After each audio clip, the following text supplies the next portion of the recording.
right, let's get this thing started, Ethan. This is episode number 234 of the Grunge Bible Podcast. My name's Chris Salona, and I'm here with you, Ethan Shalloway. How are you? I'm doing well. You look especially fancy today on this podcast recording. I'm very pleased to see the. It's not quite a fedora. It's a floppy bucket hat, but it's like a. Well, the problem is I have to put the headphones on, and I don't want the audio to leak out, so I had to flap up the sides, so it's kind of like a crocodile hunter look, but it's like a floppy bucket hat, but it's white for those who are listening. And I just, I have a limited wardrobe, but I felt like this is something that Adam Duritz would wear, so I felt that it was an appropriate episode to break this hat. This is the podcast debut for this hat, by the way. I don't think I've ever even put this hat on my head before, so I'm pretty jacked up about it. Hat has its day in court. It does, man. All rise. It reminds me of the Tim Robinson I Think You Should Leave sketch where he wears the hat and it devolves, but he drops it, and it's hilarious. Oh yeah. And it has flaps on it. That's why it's like it has flaps.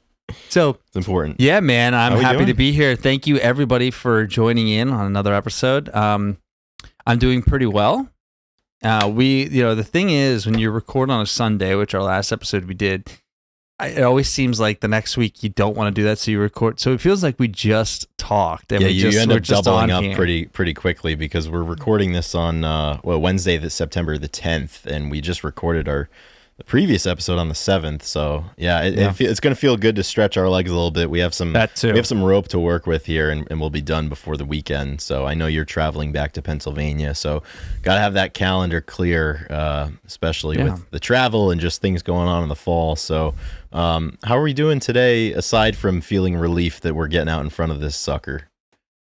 I'm feeling good. Yeah, I'm in a similar spot I was a few days ago. I'm kind of just. It's kind of clock in, clock out. I'm working and I'm doing a little training, but not intense training, which is nice. Yeah. It's just like training to get in shape again and whatnot. So it's like just low pressure, a lot of low pressure things going on, which is nice.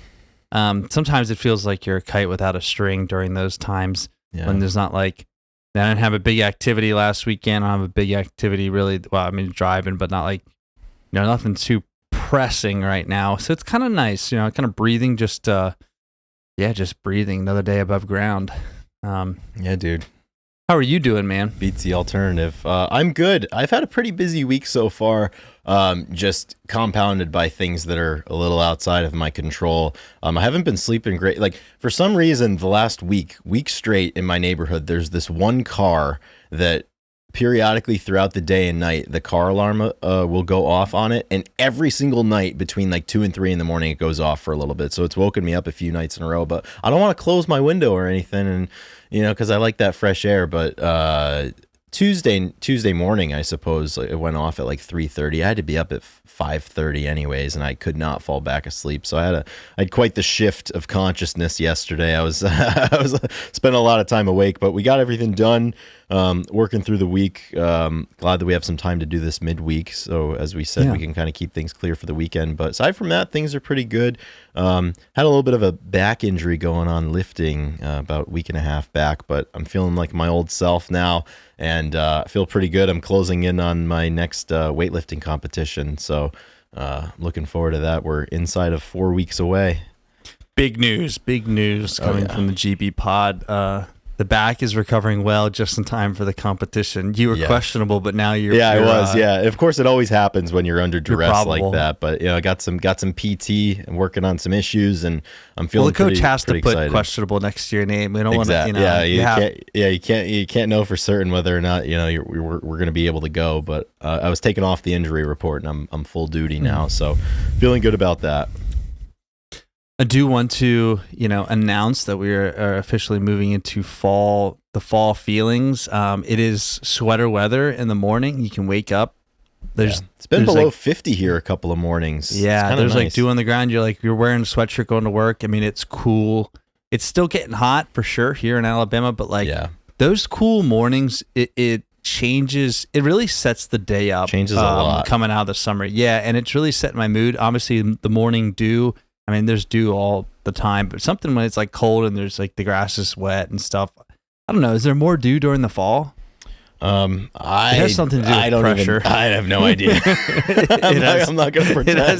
Based off of the barometric pressure in the atmosphere, I have no clue. It seems. But man, yeah, there's definitely some pressure going around because I'm feeling the pressure to listen to more Counting Crows and whatnot. Yeah, well, that's the thing, and I think we just need get right out in front of it and talk about it because if you clicked on this episode, you're aware of what this episode is titled. And here at GBHQ, we're having a moment that's going to last a little bit longer, and it's been lasting for a little bit.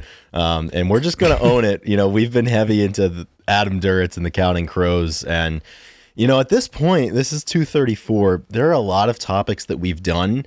There are a lot of topics that we will discuss doing only to realize that we've already done them. So, why not get out into, something that's certainly different from grunge and get into something that, we have a level of passion and a level of current passion about.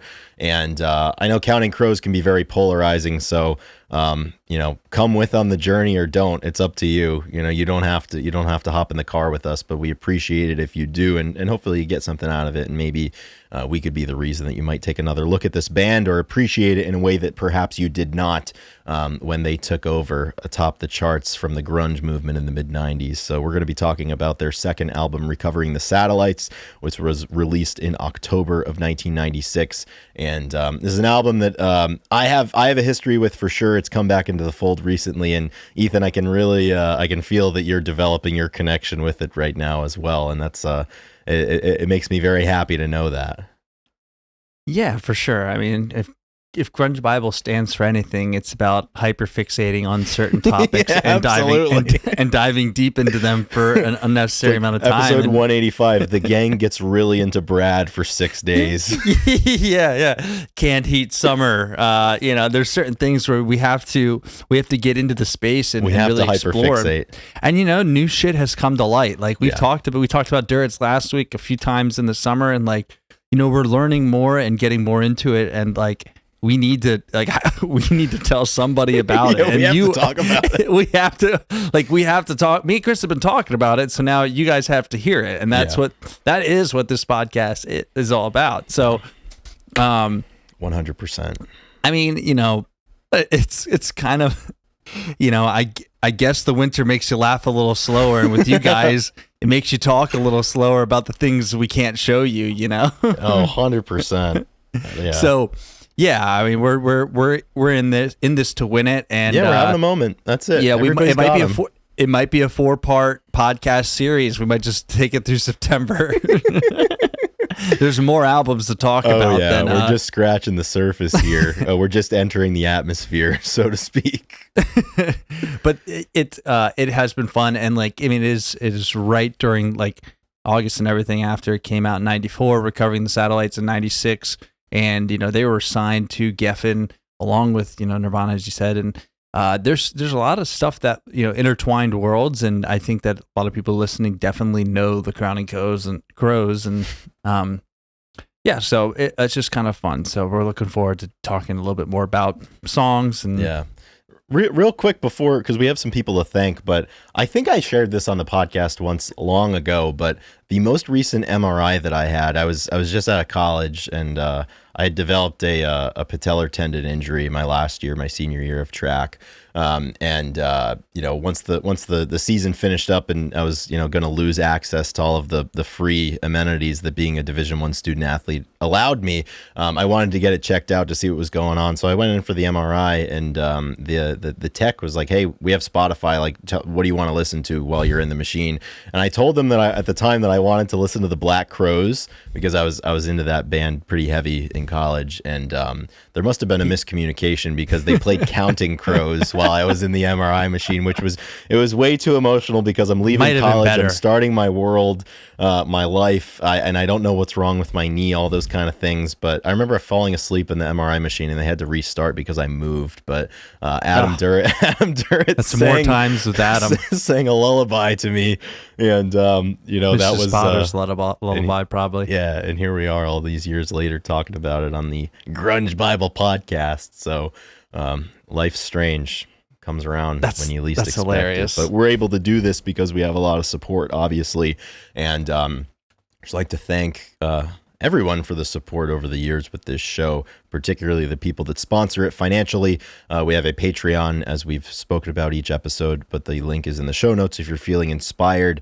You can join at a $2, $5, $10 tier. You can also join at any other monetary value that you're comfortable with.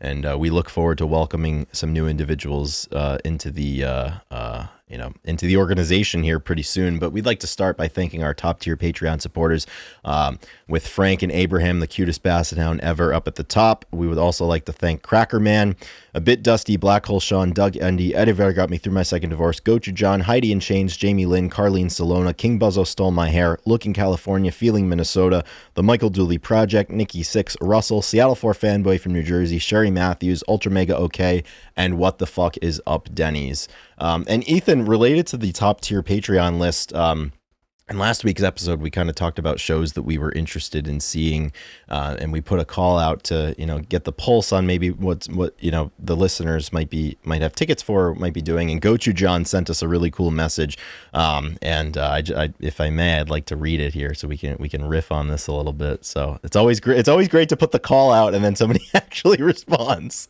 So it's pretty good. So thank you, Gochu John. You're the best. Quickly too, very quickly. Oh, absolutely, yeah.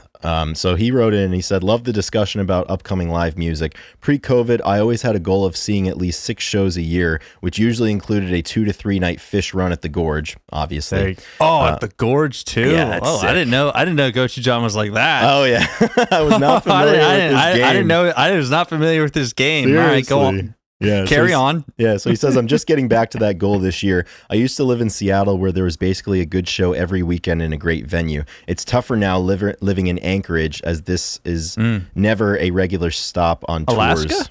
Anchorage, Alaska. Wow. Okay. So almost all shows involve a plane flight, usually to Seattle. We did see Medium build at the Alaska State Fair last month, as they got started in Anchorage but are now based in Nashville. Big support for that. I saw Medium build a couple months ago, solo acoustic, and it was absolutely awesome. Saw Valerie June earlier this year. She is luminous and electric. Heading back to Seattle in a few weeks to see Band of Horses and Iron and Wine co-headliner. I think I sent a note to you before about how much I love the Band of Horses cover of The End's Not Near that was featured in the OC. Next month is Wolf Alice in Seattle. In November is Neko Case in Tucson. Really appreciate what you guys are doing. Enjoy fall. Gochu John. Dang, he's going to Tucson, and dude, that is maximum dedication whenever flights are involved too. Yeah. Band of Horses and Iron and Wine.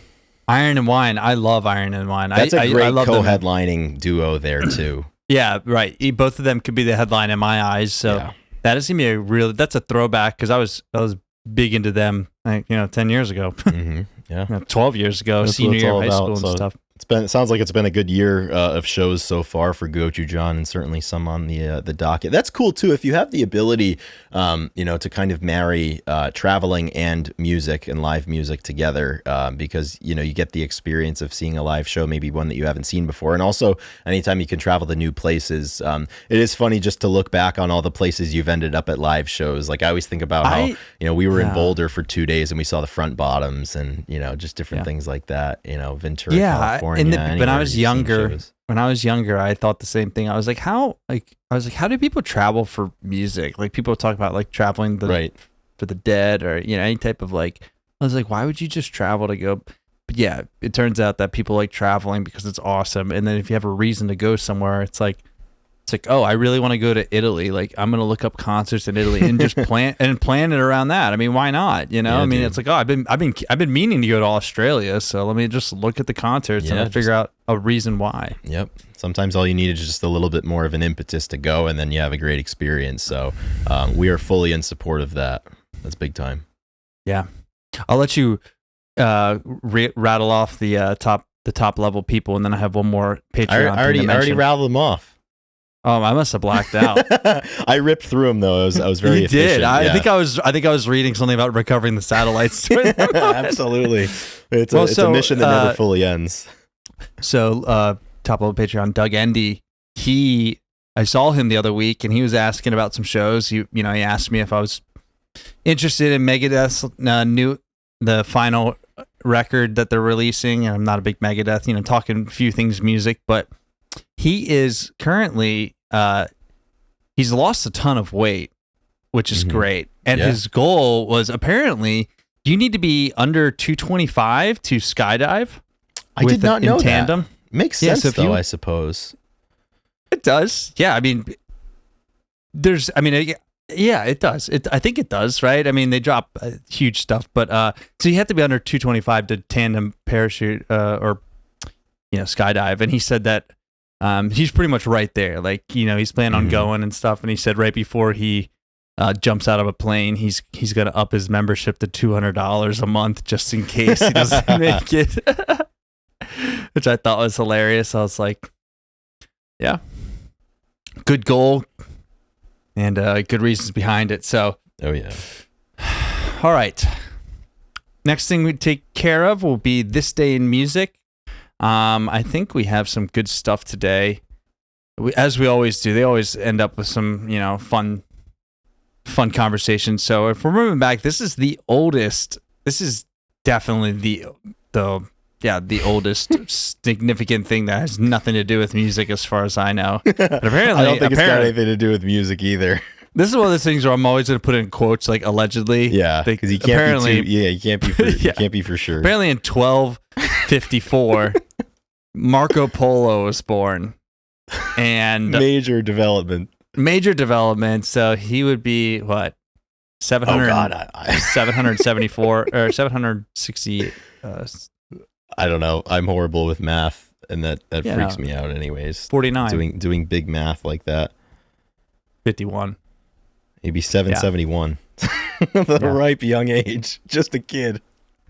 Wow. Anyways, I did happy birthday. Yeah, happy birthday. I did a school project on Marco Polo way back in the day. I don't remember a damn thing about it, but I just felt like it would be a good one to put in. So, happy birthday, Marco Polo. Happy birthday, Marco. The man. All right. 1970, so a few years after 1254. But in remarks, the sitting vice president of the U.S. at the time, Spiro Agnew, Nixon's vice president, said in an interview that, quote, "The youth of America are being brainwashed into a drug culture of rock music, movies, books, and tabloid newspapers." A scintillating evisceration of American culture from a makes truly sense.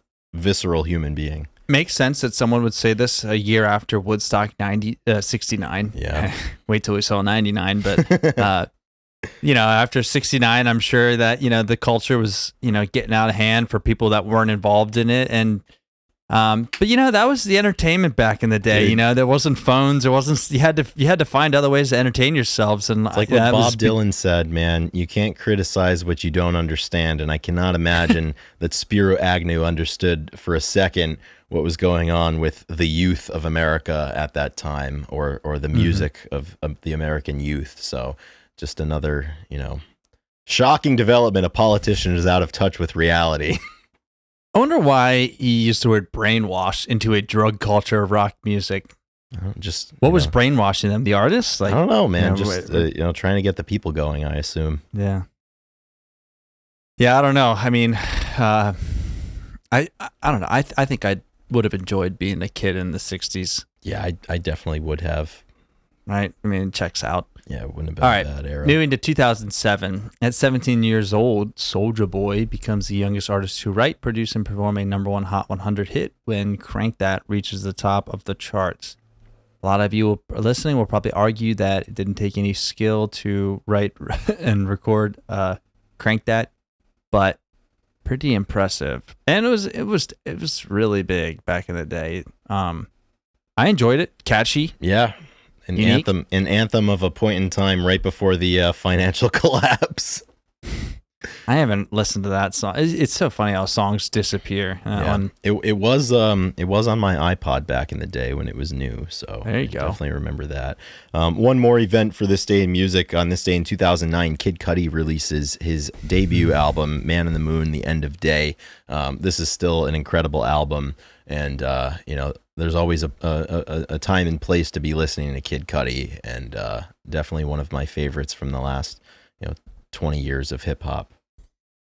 Yeah, this album had an absolute stranglehold on the high school population during that time. I mean, and that was right when I got into high school. You got into high school, or I was in ninth grade, I think 2009, 2008, and just it was just unreal. Dude, soundtrack to my life, day and night. Make Her Say, Man on the Moon, Heart of a Lion. Yeah, man. I mean, it really was like. I mean, that album cover is like, just super recognizable, and people believed like Kid Cudi was going to be the next everything, like.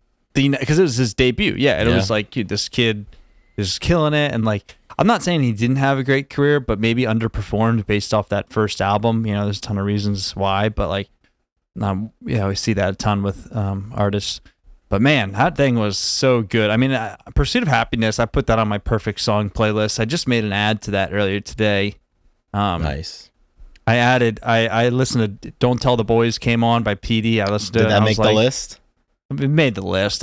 We listened to it, the lyric came on where he talking about, shooting guns or heroin, at least one of them pays for college. And my boss looked at me, he's like, that line is just so good. I was like, dude, the whole thing, I was like, this song, every time I listen to it, I get the same feelings, you well up. It's just a freaking perfect song. Yeah, so absolutely. It made the list. I'm also making a list. I have 8 songs on my perfect songs list so far. I don't want, like, I never want to Don't rush it. Yeah, I don't want to sit down and be like, I need to find perfect songs. Like, I've added like one a week or one every other week for a couple of months now. And same. I'm at like 11 or 12. It's a good cadence. Yeah, you can't force something like this. No, that's the whole point is you don't know. But yeah. And honestly, speaking of, and if you act like then you don't actually know. Yeah. Speaking of perfect songs, we're going to be talking about Recovering the Satellites. I think A Long December could be in the running to be added to the list. Yeah, there's a high possibility that that would be a good pick. I'm thinking of like all the Counting Crows songs that we could choose from. Maybe that's it. Yeah, it might be. So yeah, I guess that wraps up this day of music. Honestly, not too much going on. Right. Pretty slim. It's Marco Polo's 771st birthday. Yeah. All right, now moving on to Counting Crows, Adam Duritz, and Everything After. This is, well, we have not actually that album, but like Everything After, including everything. So second album, the sophomore album, Recovering the Satellites, came out in October 15th of 1996. And we didn't go necessarily song by song, but we want to definitely walk through a few things and talk about what the band was doing at the time that, this one came out.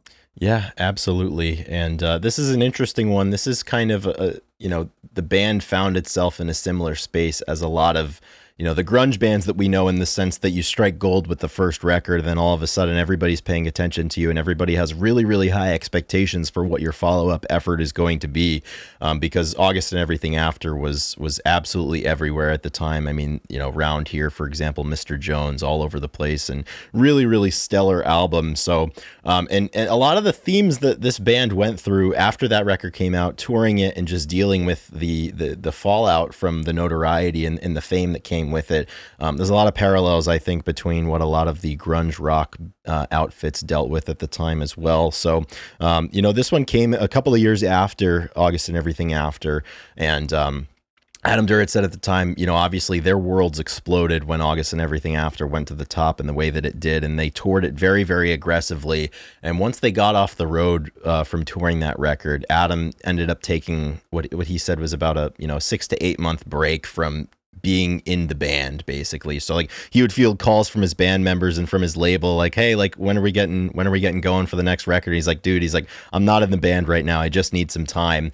And at the time he moved from the Bay Area in California down to Los Angeles and spent a lot of time at the Viper Room, which was a famous bar and hangout, and he used to tend bar there actually too, and he met a bunch of different people from there. So really, really interesting. But when the time came, he had started writing a lot of different songs in that kind of off period, and when they got back into the studio, they recorded their first album in a studio, and it had different issues with it, and Adam Duritz actually ended up meeting Robbie Robertson of the band before they recorded Recovering the Satellites. And one of Adam's fears was that the studio environment would force or put a lot of undue pressure on the musicians to just play perfectly and, kind of ratchet up the personal, the tension that they had and the pressure that they all had to play perfectly, that it might stifle their creativity. So Robbie Robertson had really good advice. He's like, Adam, just do what we did, like rent a place and turn it into the studio. So that way, like, you're not in an actual studio. You can kind of go at your own pace. Certainly you're at the position now where you're able to finance such a venture because the first record was so successful. And obviously Robertson there referencing music from Big Pink, which was recorded at the mighty Big Pink in upstate New York. So really, really cool kind Great of crossover advice there. Yeah. So they ended up renting a home in California, and they recorded this one by and large at that rented home in January, February, March of 1996, before going into the studio afterwards just to touch up some different things and get some more tracks down. And they ended up working with a different producer on this album, a guy by the name of Gil Norton, who had worked a lot of albums with the Pixies beforehand, as well as different bands like Throwing Muses, Belly, and Catherine Wheel.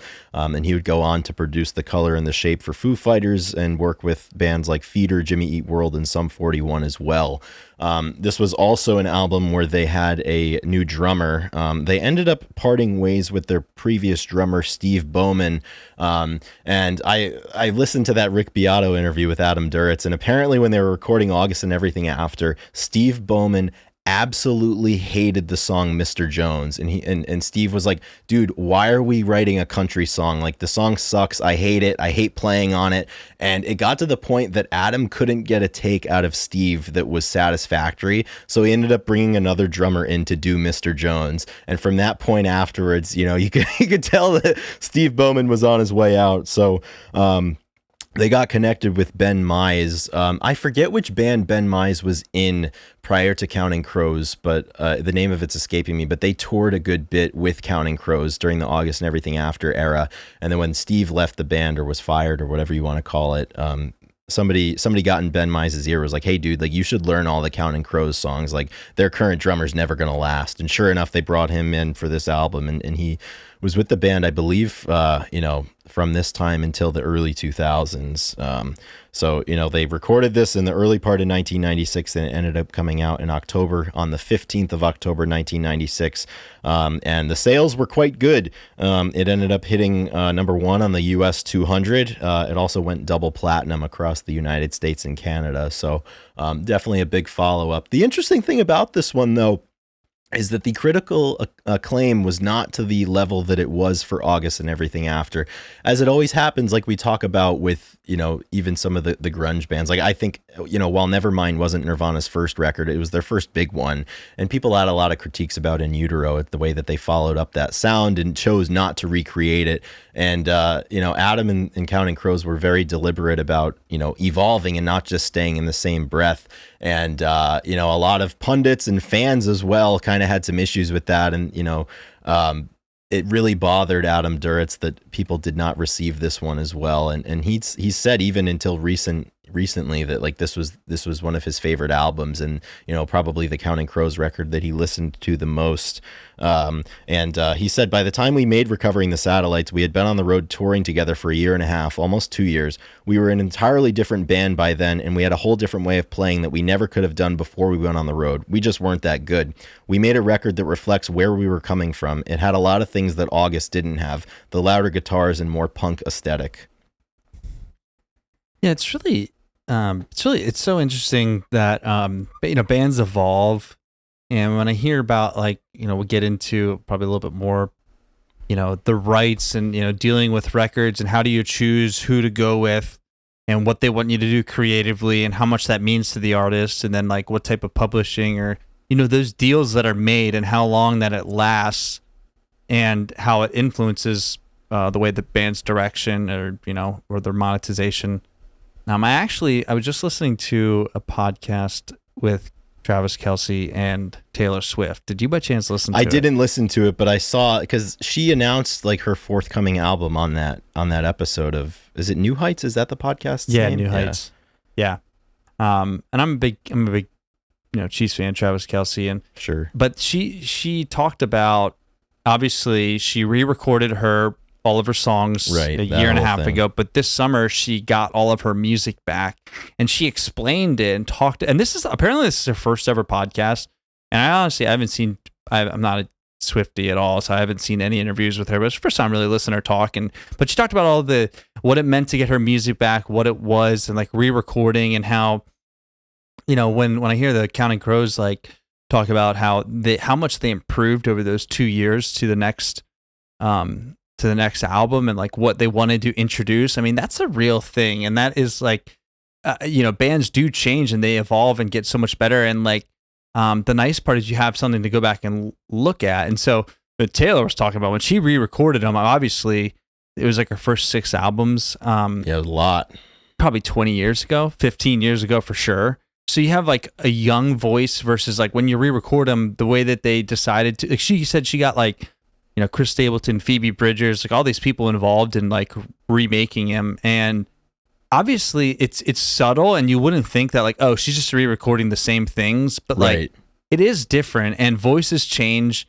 And so like when you hear first album to second album for the Crows and like what they did and how they added, like as a whole, Recovering the Satellites, it is, texture is like a great word that I've seen Yes. and people use in music, and like Texture, layers nuance. and nuance. It's, like, but it's, there's a lot, at times there's a lot going on, and they really do jam. I mean, they got, I had to look it up. I was like, who does the backing vocals? And they all do. The whole band, just even Adam does the, you know what I mean? They record everybody's vocals, and they harmonize, and they put them in, and like, so they're all singing, and there's a ton of piano, which is like just a beautiful thing. Like I'm a sucker for like a piano intro and a piano outro to songs. I mean, it's a classic. And they got harmonica, they got strings, they got like, it's like big. I mean, there's a lot going on in all of these songs, and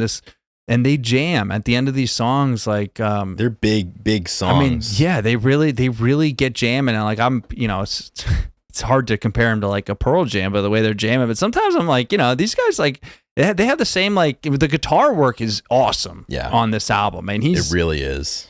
Really, really solid. What's their guitarist's name? I'm blanking on it. Millard Power. Oh no, Dan Vickery. Yeah. Dan Vickery. Yeah, great sound. And I just was listening. I was like, I'm glad that they took their own path and was like, no, we want to do it this way. Obviously, Adam was always going to do that. It wasn't it's not a question. And but yeah, I mean, something that you can be really proud of, and that's the thing that matters the most. Yeah, and it's funny too, because that step into making, a bigger production and including strings and different things like that was part of what ended up turning off a lot of the fans and the critics to it, because they felt that it was a little too self-indulgent, and it's like, oh, like you're trying too hard to make it this big thing. But the only way to make something a big thing is to make it a big thing. And I think they more than landed this plane adequately, and I appreciate the fact, because like there's a lot of big ideas on this record, and the ideas are deserving of big sounds and big songs, and it's unfortunately it's kind of something that ended up like becoming a consistent critique of this band. And it's funny, Adam Duritz said in an interview once, he said, "We were shit on by critics for a good 10 years, from the moment we were done with August and Everything After until Saturday nights and Sunday mornings. Recovering the Satellites, This Desert Life, and Hard Candy are our best work, and they were brushed off at the time." Speaking to that change in opinion from the first record to the second. But I mean, that's what, part of being an artist, I think, is taking risks like that, and using, whatever you're feeling as that North Star and as that compass to guide the sound. And, the whole point of putting out, record after record is to evolve and is to change, whether it be, the people in the band or the things you're writing about, or what instruments you include on the recordings. So I'm all for it, and I really, really appreciate it. And I'm glad that it's, that it's different from August and Everything After. And you were talking too about the the creative control aspect, and we didn't really talk about it too much last week, but there was a Counting Crows demo that was going around in 1991, and it found its way into the possession of damn near everybody with a pulse who had a big record label, and they had contract offers from every single major label that they ever could have desired. And there's varying degrees of terms, obviously, because each label sees the vision a little differently, and they ended up turning down more money from other labels in exchange for having complete creative control over the course of their contract. And they ended up signing with Geffen Records, who around these parts we all know as the major label that signed Nirvana away from Sub Pop in the in the time before Nevermind, with Nevermind probably becoming one of Geffen's biggest releases ever. So that's something that I didn't learn until recently, that Counting Crows and Nirvana for a brief time there were label mates. Yeah, and the man that got them together and signed them really wanted, Kurt and Adam to be friends, and I find that really interesting. And I guess going up talking about the scene, like I think that you had Kurt in one hand, you had Adam in the other, and I think it wasn't like a choose your fighter type of thing, but I think there were camps, and like there was a type of music, and they just weren't necessarily, they didn't love what they were, I don't know, but what Adam was kind of the way he was coming off. And it's sad. I mean, it happens a ton. And Adam goes into detail a ton how like, it's been a tough couple decades after, 96 or 7 when they, were writing new music and they were always getting shit on. And, but they also made it like the band is still together, and pretty much all the same members from 96. I think they're all part. Yeah, which a lot of bands can't say. Like they went through a lot of shit and they kept it going, and they've also hit, Accidentally in Love, some songs that came out that are huge hits in movies. Dude, the Shrek movie. Yeah, like the Shrek movie. Like, yeah, I don't know. They're a band that like people are gonna say like, I don't really like them, but then honestly, like you put them on and people are like, oh yeah, these guys are like you like them. Yeah. Like, and regardless of the way the music sounds, as we said, there's a lot more parallels than people realize, especially with what you have to deal with when you are, let's be honest, one of the most popular bands in the world, at least for a time, because Counting Crows certainly skyrocketed to the top. And Ethan, you found that interview that Adam Duritz did in 2014 with the Pittsburgh City paper, where he was talking about his relationship, with Kurt's arc and what ended up happening. And you think, should I read it? Yeah, definitely. Yeah, let's read it. Absolutely. So he said, I knew Kurt. We were label mates. We were signed by the same guy, Gary Gersh. We were like his two little brothers at the time. I think I was probably the first person on the European continent to know about it being Kurt's death. And then he goes on to say, I'd hung out with him a few times. I really liked him. Weird, but a nice guy. We were in Europe at the time. It was our first trip over there. We'd played Saturday Night Live in January of that year of 1994. And our record wasn't even in the top 200 at the time. It jumped 40 spots a week for the next 5 or 6 weeks to land us somewhere around number 6. It was nerve-wracking for me at the time because I wasn't sure what we'd gotten ourselves into. It was impossible for anyone to know in those situations what's going to happen. I could see what was going on around me with Kurt, all the mess that went on between him and Geffen, him and the producer of In Utero. I had a pretty close-up seat. I was pretty nervous about it myself. We almost said no to the Rolling Stone cover when it came up. I mean, you kind of can't. You'd be crazy to. There's your career made right there in some ways.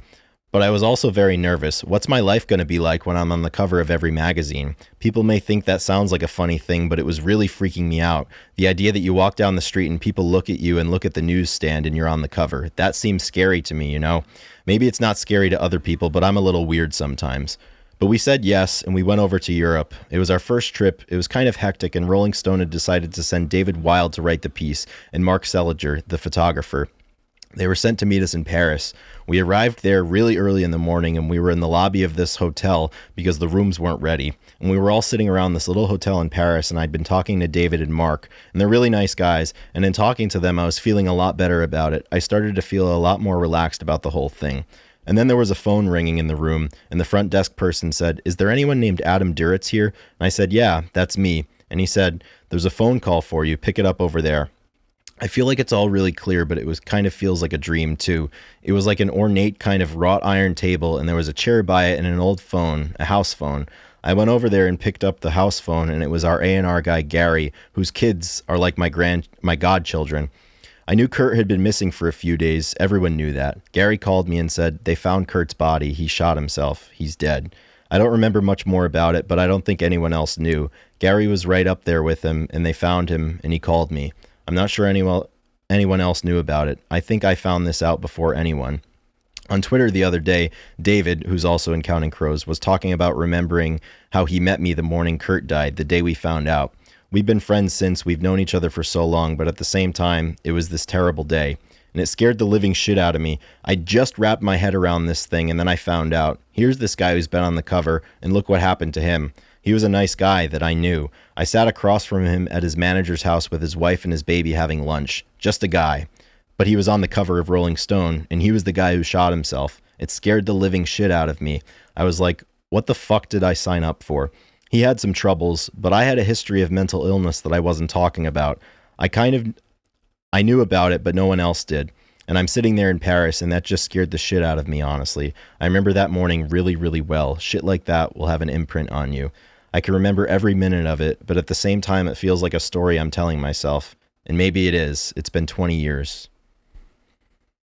Yeah, it's such a great, great interview piece where he talks about he really, who gets put in front of them like fame and fortune in that way, and like, okay, this is happening, it's usually sprung onto you, or like at least people do not second guess that, or at least say or they look before, or they jump before they look, Yeah, like usually you're too deep, and you're just saying yes to everything. And the fact that he almost turned down Rolling Stone, I mean, that's a very self-conscious, like self-aware thought process to very mindful in the whole situation. And I can imagine it being extremely scary. And then obviously getting the news, that would, you're like, that could be me. I could be next, especially, if he knows where his head's at with all of this and how difficult it can be on certain days. I mean, well, that's the thing. No matter what kind of music you make or what you're famous for, I think the through line is always the sense that, nobody is really quite ready for fame. And I think everybody that encounters fame realizes at one point or another that there's not really anything that you can do to be prepared for it or to handle it in a way that feels healthy, because I think just as humans, it's not a healthy thing, to be, that known and that scrutinized and under that much of a microscope. So I can only imagine at that time, their records skyrocketing all over the place. Everybody knows who they are. Same thing that happened to Nirvana after Nevermind. And then you see the impact of that on people, directly and the people around them. So to put it lightly, how sobering of a moment that must be. Yeah, it's yeah. I mean, it makes sense, after doing all of that and getting to the top, he needed a break after August and everything after, and he needed, 6 months where he's just like, hey, like, I'm not in a band right now. Like, I just need to reconnect with myself and who I am, and not spending my days as Adam Duritz, lead singer of Counting Crows.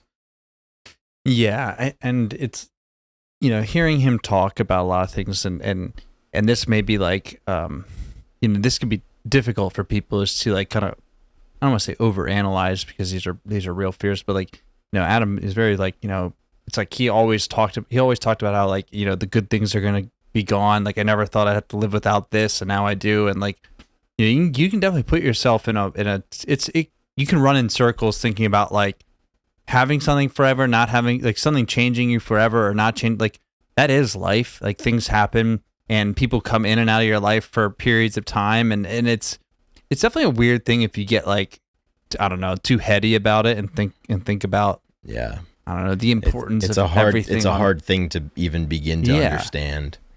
Yeah, so and you could tell that he was always in the think box, really 100%. He was always in the lab, like figuring out like if this was just here to stay, good or bad, all those things. If we start getting into these songs, and there's a ton of quotes from him. But I am glad that we brought up the relationship with Kurt and Adam. I mean, It's something that I didn't really know Yeah, much it's something about I was until we not started aware talking of. about this. Yeah. Crazy stuff. Very different people, but a lot of people it gives you a similarities look that you into can't like see. where his mind was, though, coming off the road and having to follow it up, on Geffen with everybody having expectations. And I think, a lot of those pressures and a lot of those experiences on the road and how that impacts, who you are as a person and what your relationships. I mean, I think all of that was laid bare on Recovering the Satellites. Mm-hmm. Yeah. It's funny thinking about the first drummer. He would have hated if he had recorded Mr. Jones, and he would have been known as the Mr. Jones. Mr. Jones would have been connected to his name for the rest of his life. In a way, it is, because he couldn't do it. Yeah, I know. This is even worse. You're damned if you do and damned if you don't, I suppose. And there's a lesson in there somewhere. All right. What do you say we get into some of these tracks there, Ethan? Yeah, let's try to tackle some here. I mean, there's honestly, there's got to be a really good memoir out there from Adam, but we have so many quotes that we could read, just so many thoughtful concepts and breakdowns of songs or lyrics. I mean, all of his lyrics are enough to read. There's so much stuff from him, and it is really and this is why we're stuck on this man, right? Is like I said last week, there's it's such a connection, and there's a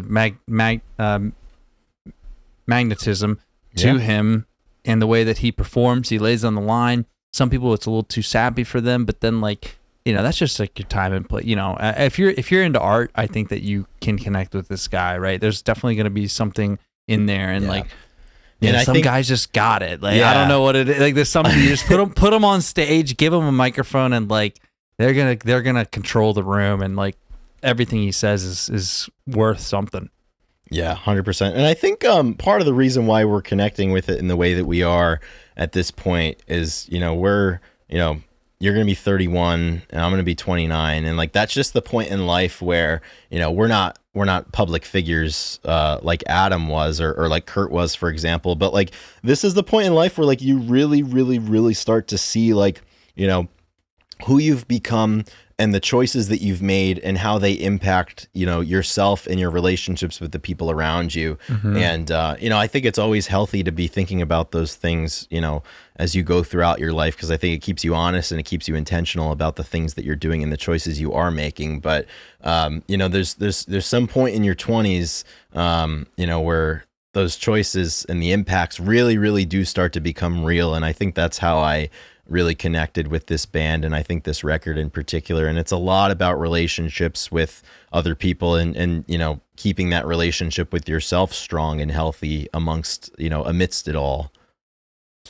Yeah, you bring up a great point. We're not dealing with predictions and foreshadowing. We're dealing with the results and what our actions led to. And we'll get to it in a little bit. It's but not a small sample size anymore. It is this is what the last 30 years, this is what you have produced type of thing. And it puts a lot of weight on, oh shoot, I only have 40 more years, whatever it is going to be. Absolutely. And I know we're going to get to this song in a little bit, but I love the cadence of this record in the sense that so much of the meat of the album is dealing with and is considering the impact of things that you've done on who you are now. But as you get to the last couple of tracks with A Long December and Walkaways, it kind of looks forward about the things that you're going to do and what the future looks like. So, it just kind of shows that, you can't really think about the past in a vacuum, because it still is affecting the present and affecting the future. And I think that's a really good contrast that's really, really present on this album.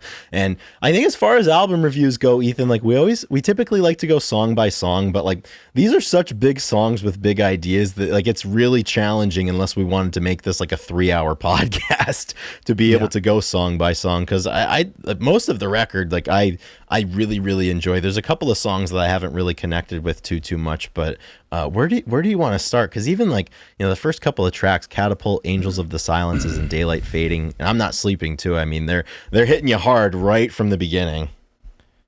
Yeah, I know you're a big fan of Angels of Silence, right? Yeah, I like this one a lot. Yeah, I mean, Catapult is a great opener, and they really jam toward the end of it. But I'd be fine to kind of move to right to Angels of Silence. I mean, kind of highlight the better our favorites, I guess. Yeah, 100%. I mean, just going back to Catapult, I love the instrumentation at the beginning of it, and it's a great beginning to an album. And even the opening lyrics, all of a sudden she disappeared. Just yesterday she was here. Hearing that against the backdrop of being out on the road and your life being one way before you left, and when you get back, it's feels like you blinked your eyes and everything is different. There's a lot of a lot of that theme I think comes through on a lot of these different songs. But Angel of Silence is, I've got that one playing in my ears right now. And, they, once again, the stylistic changes that they made from their first record to the second one, like you hear it immediately right away on these first couple of tracks. And I really, really like it. Everybody's kind of got more room to play around with and contribute to this record. And, you can tell that there's not that pressure on them to play perfectly, because I think you can try to play perfectly, or you can play with great feel, and you have to choose between the two. And I'm glad that the environment they put themselves in, I think they chose to play with great feel on these tracks. Yeah, I really enjoyed the quote that you wrote here from Adam. Oh yeah. And he said, faith is a weird thing. It, in a sense, is all about waiting. It's not actually about getting anything. Faith is about the wait, because once you get something, there is no need anymore. And so a lot about faith is just a willingness to sort of throw yourself on a fence and hang there for a while. That's a very difficult and bitter thing, In this song, I keep saying the main character, I said, all my sins, I would pay for them if I could come back to you. It's not just about finding things to believe in. It's about wanting to be able to believe in anything, too. And it's about all the voices that get inside your head and the whisper for you to do it or not to do it as well. And it's called Angels of the Silence. I really, that faith, the definition of faith that he gave is really interesting, because there's some things that you just have to have faith. And when it comes to, it's like praying for patience. I always said, it's like, if you ask for better patience, like, you're going to be put in positions where you need to be patient. Yes. It's like, if you want to have faith, that means that there's going to be a dry time where you have to believe that something good is going to happen. And all that's how you learn when you're about in that yourself situation. too. Yeah. Yeah. Like, you have to be in those situations. I think it is important to have a strong, immediate sense of hey, this is what I'm going to do if this happens. This is what I'm going to do if this happens. But to learn about yourself and grow, you have to be in those positions of uncertainty. And, it's a very difficult thing to, see one of those instances of uncertainty coming up ahead and accepting that and continuing to go towards it and inhabit it for a little while. And it's a great exercise. And I agree. I really appreciate that, especially that part, it's just the willingness to throw yourself on a fence and hang out there for a while and, think about what if I do this? What if I don't do this? Because that's, some of the greatest teaching moments in life are, when you're not sure what you're going to do. It's a lot of decisions that we make. I mean, I feel like I'm faced with 10 of those right now. Yeah, you and me both, dude. I have to make a decision, and it's not going to resolve itself in the next week. You have to stay true to it. You have to be willing to hang there for a bit. Yeah, 100%. And this whole record is that moment on the fence, which way am I going to go? And I want to jump ahead to the song I'm Not Sleeping. And I had the thought about this song too, in the title of it and the inspiration of it. So Adam's a pretty big fan of U2, and the chorus in U2's song Bad, Bono repeats over and over, I'm not sleeping. And I know throughout their live history, they've included bits of U2 songs, and I think Red Hill Mining Town, they'll play, they'll interplay into Round Here sometimes and whatnot. But I think you could definitely see the influence of definitely wordy songwriters of the past. I know he's a Springsteen fan as well, and I get a lot of that, and just how ambitious these are vocally and from a storytelling perspective. And the lyrics on this one are so great. I kind of want to highlight a little bit towards the end of this song. The lyrics go, I said, rain, rain, go away, come again some other day, because I've got all this shit to say, but I've gone back to find my way. My sister's mother's favorite son, lost among the chosen ones, but I've got news for everyone, because I've gone out that door. And, that kind of speaks to the point of you got to do something when you're on that fence, and you got to pick a way. And, in this one, he's choosing to go back and find his way. Yeah. The song, it has such a build, and like you said, very storytelling. Like the verses are pretty low, and he's singing over top of it, so it highlights, his vocals and the lyrics behind it, and yeah, this whole album they bring it up pretty loud and big in each one, and this has again a lot of strings in it, and it's complex, and it's a lot of fun. Yeah, every time. Yeah, it sure is. I think out of this entire album, it might be a Long December, but if it's not Long December, Right. the one that I've spent the most time with is track number 5, Goodnight Elizabeth. And this is just an absolutely epic like breakup tune. And he said that this was the first one that he wrote for Recovering the Satellites because, prior to going out and touring August and everything after, the band's picking up steam. He has this great girlfriend at home. He goes out and tours the record. And, by Christmas time of that year, it was all gone. And, his relationship hadn't worked out. And on this song, he's just kind of reconciling with it. And once again, I mean, this guy's got a knack for opening lyrics. And I was wasted in the afternoon waiting on a train.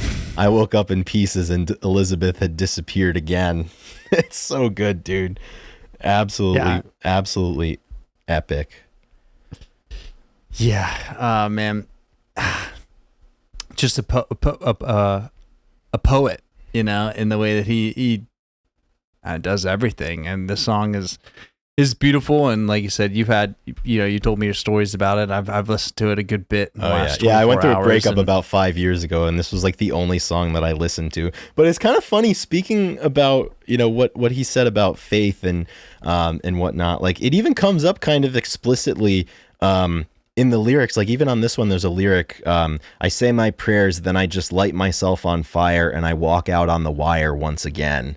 And it's like, despite the way that you're feeling, like there's things that you have to do that are hard, and there's things that you have to do, I think, that are going to hurt, both yourself and I think other people too. And that's just the, the fact of being alive and being in relationships. It's, it's really, really, they're challenging situations. Mm-hmm. And he was in a lot of relationships, so he had a lot of good material. Yes, he certainly was, dude. The Viper Room. That's where you're meeting all the all of the rich and famous. Yeah, like 50% of his songs, it came from a specific setting, and the girls maybe helped write the song or not, and that's a lot of the reason. There's a lot of jealousy around all the music scene. They're like, why him? Why is he? But he was. Yeah, dude. And there was another. I don't know if we wrote down like another interview. It's like why was it so difficult? You can have any. I've got it right here. If you want, got it. Okay, go. Dude. Yeah. The one. This is. Let's jump to it. This album is just going to be like us talking about things Adam Duritz has said, because he just says, I don't know. He has a way of putting it, but he said one of the interviews said to me yesterday. Yeah, but how bad can it be? You can have any girl you want. Okay, but what if the one girl you do want is at home studying for a PhD and she can't come out? She can't even come visit because on the weekends she interns at a clinic. What do? Life isn't about having any girl you want. That can seem great for a minute. And I'm sure if I was 21, it would be a lot better than it is now. Maybe that would be more fun. I don't know. I'm sure it would have been. The road gives a lot to you, and this whole business gives a lot to you, but it takes away a lot too.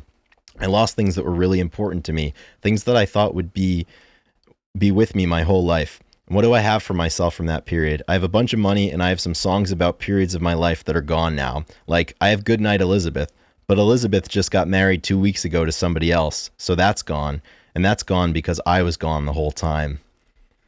Yeah, I love that last little bit. Like, there's things in your life you just think you'll have forever, and then you don't. And you had Goodbye Elizabeth, and then now Elizabeth's married, and I don't have that anymore. Yeah, that's like, there's that quote that like, I think it'll fuck anybody up. It's like, having something means admitting the fact that you're going to risk losing it at some point or another. And I think that's what a lot of this is about here.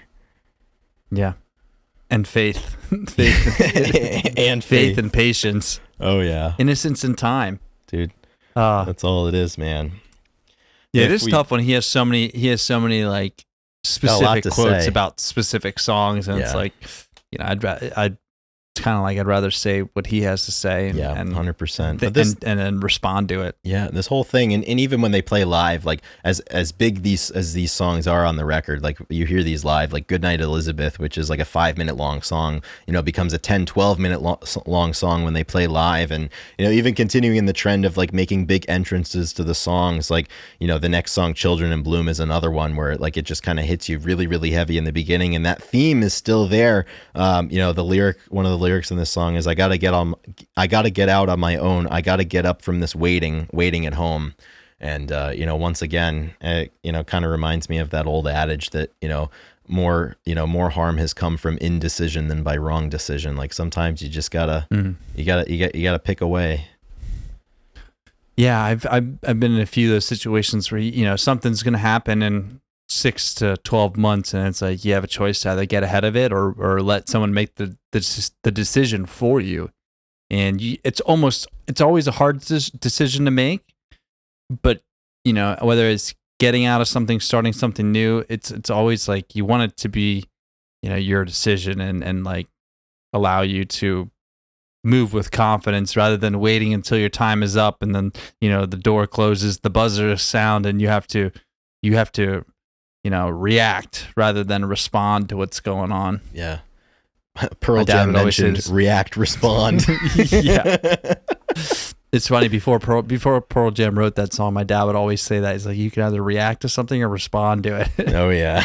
That's a Dave quote. That's a part of his classic father quote, and that's also a classic youth sports coach quote. Yeah. And then on top of it, like, quoting the quote, like, I wrote that before he did. Like that was, that was claiming the idea. Like I had that idea 20 years ago before it became a thing. Oh yeah. Yeah. It's kind of, there's always a little truth to that. Everybody, mm-hmm. Yeah.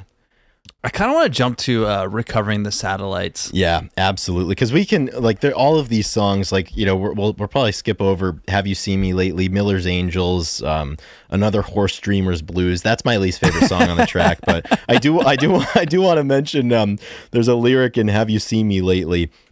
And it says, have you seen me lately? I was out on the radio starting to change. Somewhere out in America, it's starting to rain. Can you tell me the things you remember about me? And have you seen me lately? And once again, speaking to that fact, once you enter a certain part of your life and make certain choices, you no longer exist as the person that you were, for better or for worse. So, all throughout these songs, that theme is there. But yeah, let's get to Recovering the Satellites, because that is it's the title track.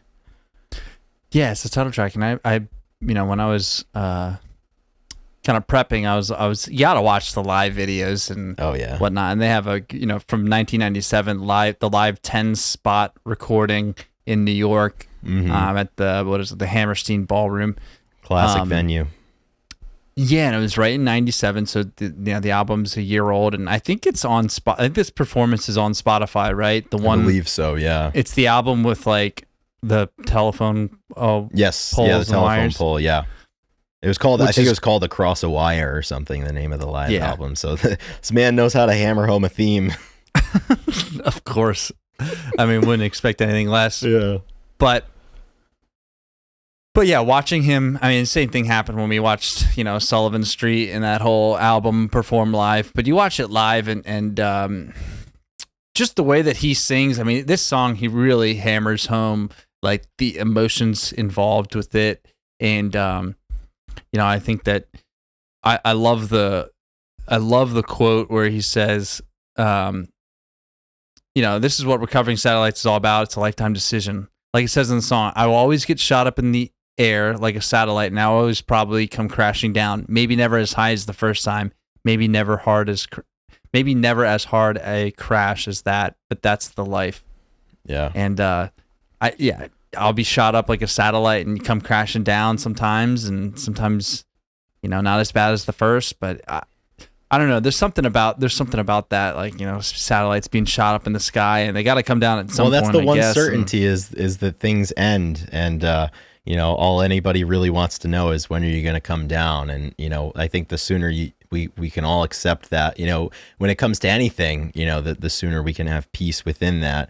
And, right after that, the first chorus, the second verse, speaking the same exact theme again. Your mother recognizes all your desperate ways, and she watches as her baby drifts violently away till they see themselves in telescopes. Listen, do you see yourself in me? Once again, kind of speaking of that aspect as, time goes and you might not even be aware of it, but we're all changing all the time. I think who we are as people and, our relationships and what have you, they're always on the move, and, for better or for worse, there's always that aspect of change. And, I think there's a finality in everything. It just depends on when it comes. We only stay in orbit for a moment of time, and then you're everybody's satellite. I wish that you were mine. That's kind of like the chorus in Black, of the Pearl Jam. I know you'll be a star in somebody else's sky, but why can't it be mine? Man, it sounds like Counting Crows and Pearl Jam are closer than we thought. Dude, I'm telling you, man. There's a lot Counting of Crows is grunge. when they really do jam, I mean, when they open up and stuff, like, it sounds like sometimes when Pearl Jam opens up and jams, they're a lot heavier. There's a lot more that connects this band with the things that Grunge Bible followers or listeners appreciate. There's a lot more that connects them than I think people might realize. So this is our that they may like to admit. Yeah, this is like our hour and a half stump speech as to why they are the same and why you should listen. Recovering the Satellites is I think one of the top tier tracks, and as we get to the end of this album, there's two songs that I don't really know much about Monkey or Mercury, the 11th and 12th songs on the album, but as far as closes go, it has what Adam Duritz considers to be the best song he's ever written in A Long December, and then just a perfect short, minute and 12-second long song called Walkaways. But Ethan, I feel, we could do an entire episode on A Long December, because that one has been with us for such a long time, and everybody knows Long this December one is coming. I know, dude, it is coming. It's not far away, man. It's scary. Yeah. Yeah, this, again, piano intro, you got Adam singing over top of it, and, maybe this year will be better than the last. And this is the point on the record where you start to look forward. You're accepting and you're understanding how different you've become because of the choices that you've made. And this is like the first moment where you ponder, like, hey, all of that's happened to me, and some of it's been good, but a lot of it's been bad and it's been hard. But, maybe it doesn't always have to be bad and difficult moving forward. And, maybe the future may, in fact, be better than what we're coming from. Yeah, and this is such a good song, obviously, to listen to during the winter. And it's slowed down, it's kind of drawn out, and there's something about, like, the winter slows everything down. That's what cold is. It's molecules moving slowly, and it just basically stopped. It just feels like it fits so well with, like, I think in it, he said this, the smell of hospitals in the winter, and the feeling that it's all a lot of oysters but no pearls. Yeah, and it's that dichotomy, that everybody always talks about, like, the days go slow, but the weeks and the months go by fast. And I think that's like, that's the malaise that I think a lot of people feel in winter, and also the malaise that a lot of people feel maybe when they're not doing so hot. And, he talks about that, I think, in damn near every single verse on this one. The first verse, I can't remember the last thing that you said as you were leaving. Now the days go by so fast. And then, a little bit further on, I guess the winter makes you laugh a little slower, makes you talk a little lower about the things you could not show her. And still, once again, the final part, the final chorus here, I can't remember all the times I tried to tell myself to hold on to these moments as they pass. And that's a really difficult thing. And I know, Ethan, you and I have talked a lot about that over the years, whether it was when we were leaving Pitt, or whether we were in college, or whether like we like, it's like a cool weekend trip and like we're hanging out or whatnot. It's like, you have to be intentional about, taking a photograph of those moments in time, but it's hard to do sometimes because you risk not being present when you're just thinking about that. And it's, I don't know what the right balance is, and what the right balance is at one point in your life might not be the right balance a little bit later on in your life. And, speaking of, the whole faith thing and, having to make a decision, part of it is just acknowledging that sometimes, like, there's not really ever going to be a perfect answer for these things. Mm-hmm. Yeah. It's all very tricky. Yeah. Dude, it's crazy. Get caught up in thinking about. Yeah, man. This song, dude, when I started listening to a lot of Recovering the Satellites, it was 2020, and like I lost my job, like my girlfriend broke up with me. I had to change careers, I had to do all that stuff, and I remember I had moved back home. It kind of felt like it was a move in defeat that that I had lost, and that things really weren't turning out the way that I wanted to. And I had taken up distance running at that point because all the gyms were closed. And I remember I was home. It was December of 2020. I had been home for a couple of months at that time. I had started a job which I thought at the time was going to be temporary, and I was trying to plot my next move. And I remember listening to this song one night. It was a Friday night, and the final lyrics, "It's been so long since I've seen the ocean, I guess I should." And the next morning I got up, I drove down to the ocean. It was one of those random days in December in the wintertime where it's 50, 55 degrees, which feels like 80 when it's the winter. I went down there, I went for a really, really nice long run, and I ended at the beach. And that was like the first moment of like that depressive episode that I had, really the first one that I'd ever encountered in my life where things were really hard and I wasn't having a good go of it. That was like the first moment where I really, really began to believe that, the future was going to be better in time, and that I was going to work my way out of it. So, I mean, this song I'll always think about that, when I hear this song. And, every winter, every tough moment, sometimes, you just got to remember that, it's not going to be permanent. Yeah, it's a great analogy, or great anecdote. That is, it is hard. It is definitely hard. I get caught up, like, I love nostalgia and looking back and talking and just laughing about the old stuff and whatnot. Me too, man. People say that it's the lowest form of conversation, right? Remember when? I think I don't believe that though. I have a hard time like I love tradition. I love like family history type stuff like that. Like, doing something for a long time and, being able to call back is just what makes life so, rewarding, I think. And if you have memories that you can go back and look at and yeah, so sometimes moving forward is always like looking forward is difficult because you had, say where you were in a position that was the glory days and, you were really having a good time, but yeah. It's funny though, like opportunity. Because I mean, like nostalgia and like spending time looking back, it gets a bad rap, obviously, because like, oh, you're spending all that time looking back, like you got to focus on where you are. But of all places, I saw, and I'm sure this wasn't the commenters, original thought. I'm sure they heard it somewhere else, but in a TikTok comment section like a week and a half ago, I took a screenshot of it. Somebody wrote, "Nostalgia is proof that you are living a life to be proud of. What a privilege it is to yearn for your own memories." And I really that's the way that I feel. I know that's the way that you feel, and it's sometimes you got to take that to heart. Like it is a privilege, and it is a testament to the fact that I think we're all doing something right if we have times in our past that we're fond of, that we like thinking about. Yeah, and I definitely think that. I mean, we talk about a lot, like when is the next memory, the next core memory that we're gonna develop, and how do we achieve that? Like, do you plan it? Do you not plan? You have to have a little bit of planning, but like I'm definitely it's always in the back of my head. Like I hope to remember this moment for the rest of my life. Like let's make the best of it. So I don't think we're too caught up in the past. It is.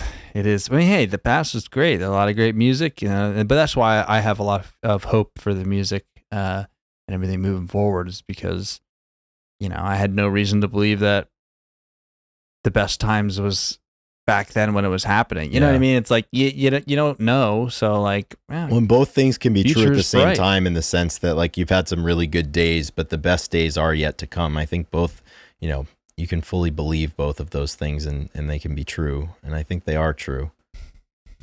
Mm-hmm. Yeah. I mean, we have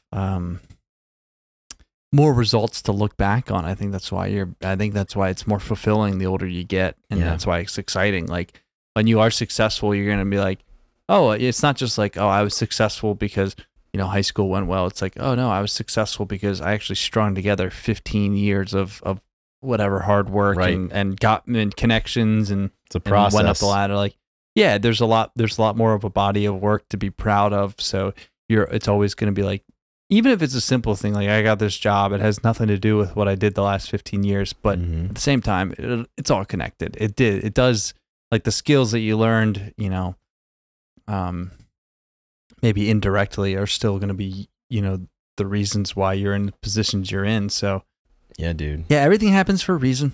Everything happens for a reason, and good things come out of it. You just got to be on the lookout for them sometimes. Sometimes they're harder to see, but Yeah, absolutely. So, I mean, it would be perfect if A Long December was the closing track, but they had to hit us in the heartstrings just once more with Walkaways. It's such a short song, and there was a period of time where they ended most of their shows with it, especially on this tour, and there's some really good live videos of it, but the lyrics of this one, Heater, once again, I've got to rush away, she said. I've been to Boston before. In any way, this change I've been feeling doesn't make the rain fall. No big differences these days, just the same old walkaways. Someday I'm gonna stay, but not today. yeah, such a, like I said, very, very short. I like when people do short songs. Yeah, and me they're like, too. you know what? That's all we need. That is perfect. It's perfect to have in your toolbox too for a live show, because like you go off and then you come back on for the encore and you play like the biggest hits that you have, and then like the rest of the band leaves the stage again, then it's just like you and your guitar, or like you and your guitarist, and then you hit him with something like this. Like it's just the perfect bookend, I think, to the energy release that had occurred for the last hour and a half, 2 hours. Yeah, and it's not too long to like really Yep. stump the It's the perfect concert length. vibe. Yeah, awesome. Recovering the satellites, man. Yeah, I think we recovered all the satellites there, and For now.